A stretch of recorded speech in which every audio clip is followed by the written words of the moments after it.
Welcome to the Healthy Skin Show with Jennifer Fugo, where we're flipping everything you've been told about your chronic skin issues upside down and connecting you with alternative solutions your dermatologist never told you about.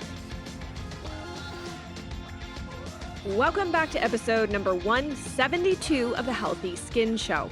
In today's episode, I want to dive deeper into the benefits of the mineral zinc for your skin.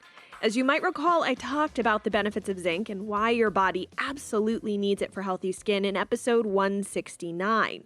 Most people think that zinc is a supplement that can be beneficial for their skin and immune system, but few realize that zinc has the capacity to be absorbed into the epidermis, that's the outer layer of your skin, to help support your journey to rebuild healthier skin. And it helps to calm and soothe angry, itchy skin too. So let's explore what the research tells us so that you can decide if using zinc topically would be a helpful tool on your journey. It shouldn't be all that surprising that your skin has definitely some absorptive capacity, especially given that your skin is also a storage site for zinc. And though zinc is found in both the epidermis and dermis layers of your skin, 5 times more zinc is found in the epidermis, stored in basal keratinocytes and even your hair follicle cells. Its presence in the skin isn't an accident or just some far-off place to store extra zinc.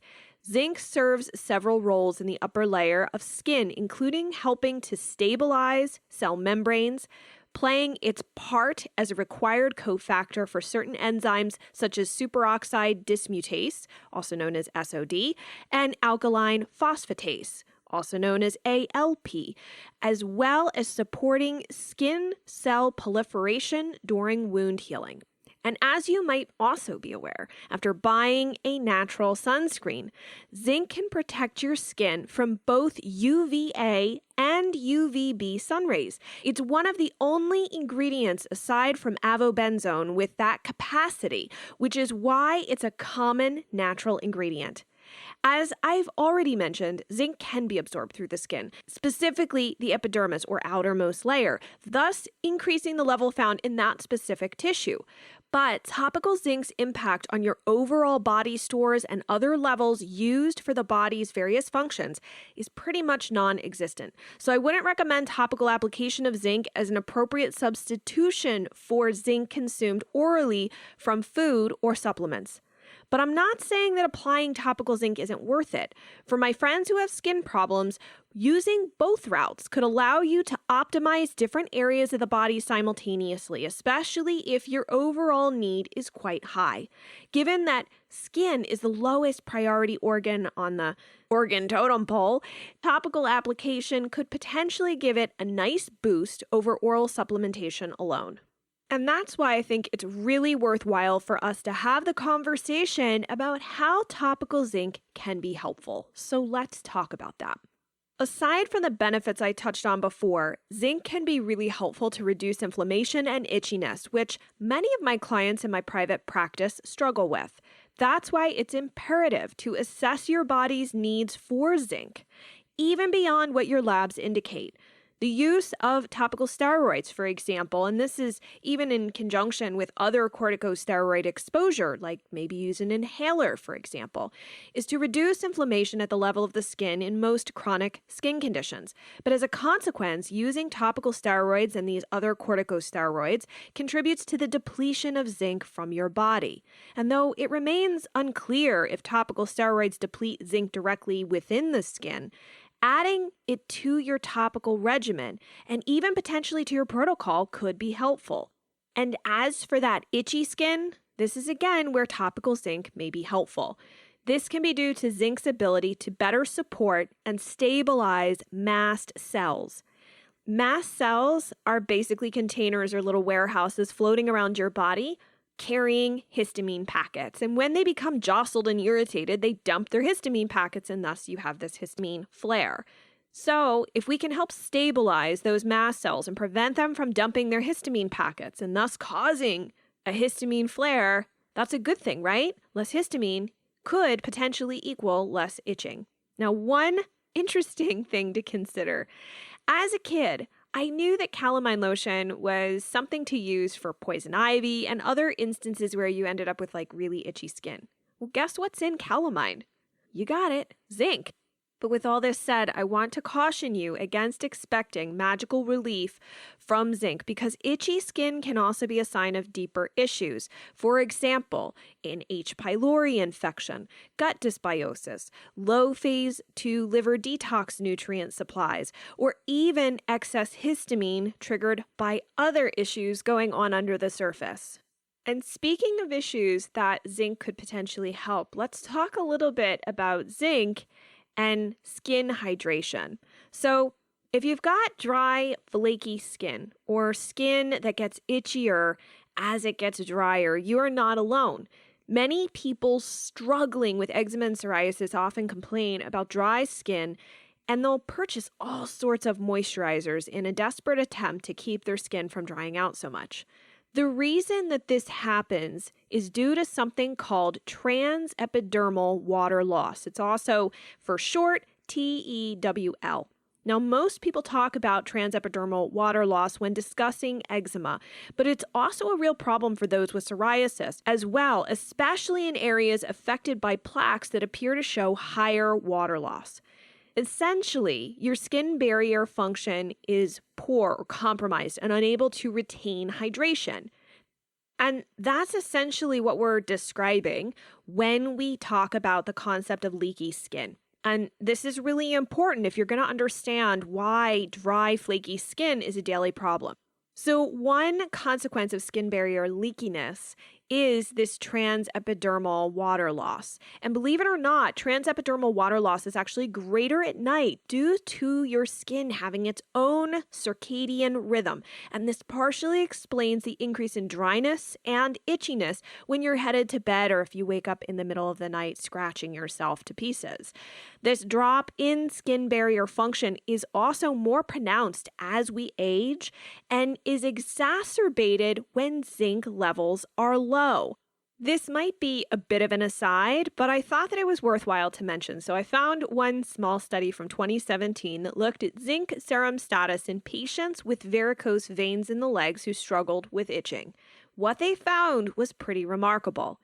In the group with varicose veins, researchers stated, quote, trans-epidermal water loss was significantly higher in the patients experiencing itching, end quote. And at the same time, they mentioned further on in the paper, quote, zinc level was significantly lower in patients with itching, end quote. So we can't necessarily say that the itchiness was due to low zinc levels, but it's an interesting potential connection. And if you put aside the fact that this study doesn't necessarily look at the chronic skin conditions that we often talk about, it is likely that the same issues could be present in those with skin rash complaints. The authors of this study even made note of the issues with trans-epidermal water loss, dry skin, and itchiness that's often seen in atopic dermatitis. So it is possible that low zinc levels may be one contributory factor that drives trans-epidermal water loss. But what's even neater is that some research shows that the application of zinc topically can also reduce trans-epidermal water loss, as well as potential irritation and redness. That's why I think that topical zinc in conjunction with appropriate amounts of zinc in your diet and supplements could be a worthwhile addition to your protocol, obviously under the guidance of your practitioner. Before I wrap up this episode, I wanted to talk a little bit about my personal experience using zinc topically on my skin. And to be honest with you, it was really eye-opening.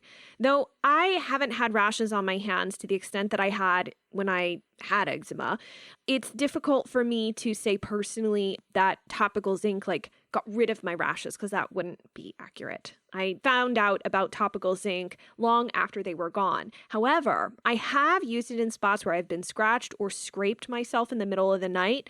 And sometimes even on my cheeks, it will look like I have scrapes and redness that will result with the changing of seasons. And to be honest with you, I was really quite surprised at how much faster the topical zinc seemed to help these areas return to normal again. And it's reasons like this that continue to inspire me to do more research on zinc because I think that the benefits can be so helpful when it's used responsibly. Because, there's pros and cons to everything. And we've talked even in the last episode about how too much zinc could not be a good thing. So we want to find just the right amount for us, for your particular situation. Now, zinc's potential to help with chronic skin issues, I just find really cool. And that's why when I had the idea to create a line of skincare products called Quell, I just had to create a product that contained zinc because I knew how much potential it had. So in using this product, which I call the Z Plus Rebuilder, all I do is I apply a really light coat to the area about 2 times, maybe 3 times if it's really, really angry, but 2 to 3 times a day. Applying too much will actually cause the area to get really white because of the zinc. So a little goes a long way. And within a couple of days, the scratches or scrapes or red irritated areas barely there, which honestly every time really surprises me because on their own, it would normally take days to go away. And several clients with hand eczema have also found the Z Plus Rebuilder to be really great as a light spot treatment on areas that have those kind of dyshydratic bubbles or in areas where they're really dry and angry and itchy where you're afraid it might also crack. Another client started using it on blemishes she was getting from wearing her mask, and I didn't have that idea. She did, and she shared with me just how helpful it was in getting them to go away quickly. And it's been just so neat to get such positive feedback about the power of using zinc topically. So if you decide that you really want to add zinc topically to your regimen and you're maybe even interested in trying out that Z Plus Rebuilder I talked about a moment ago, you can head on over to quellshop.com. That's QUELLSHOP.com and use the coupon code QUELL10 to get 10% off your first order. That's QUELL10 to get 10% off. And if you're excited for me to share more research with you on zinc, don't worry. It's coming. I've got more to share. So much more to share. And so this definitely won't be my last podcast digging through the benefits of zinc and how it could be really helpful. I've got some other research I wanted to pack into this episode, but it just didn't seem applicable when all is said and done. So I will be sharing that soon. Now, remember, before you start supplementing, make sure to check out episode 169 about appropriate limits for supplementing with zinc, and also consider talking to your practitioner about what dosage would be safe for you, because like I said, too much is not always a good thing. To check out all the resources and research I've shared in this episode, you can head on over to skinterrupt.com/172. We can continue the conversation there, so make sure to leave your questions and thoughts in the comments. And if you found this conversation fascinating on topical zinc, definitely make a point to share this episode so that you can help educate someone else who is really struggling with itchy, dry skin rashes on something more natural like zinc that could really help them. And before you head off for your day, take a moment to rate and review the Healthy Skin Show on your podcast platform. It really does help. It means a lot, and it's an easy thing you can do in under 2 minutes. And then don't forget, while you're there, hit the subscribe button so you don't miss any of the new research, tips, and inspiration. Thank you so much for tuning in, and I look forward to seeing you in the next episode.